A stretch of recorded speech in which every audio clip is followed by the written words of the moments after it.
Welcome to my channel సౌజన్య సంతోష్. ఈరోజు నా style రసం. ముందుగా ఒక నిమ్మకాయ సైజ్ అంతా చింతపండు నానబెట్టుకోవాలి. ఆ తర్వాత మిరపకాయలు, టమాటాలు, ఉల్లిగడ్డ, ఎల్లిపాయ అన్నీ పుల్కా ప్యాన్ మీద కాల్చుకోవాలి. నా దగ్గర ఉన్న పుల్కా ప్యాన్ అదే, నేను దాని మీదనే కాల్చుకుంటున్నా.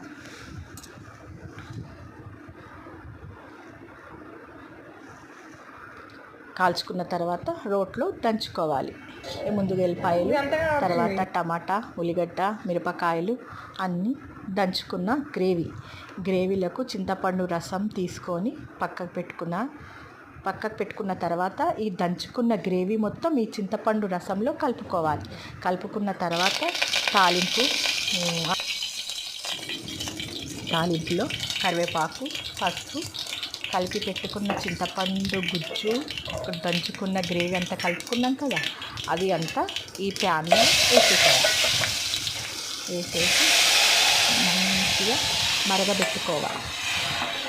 మరగబెట్టుకున్న తర్వాత కొంచెం అంతా హాఫ్ చెంచాడు జీలకర్ర, మెంతి పిండి, టేస్ట్కి తగినంత ఉప్పు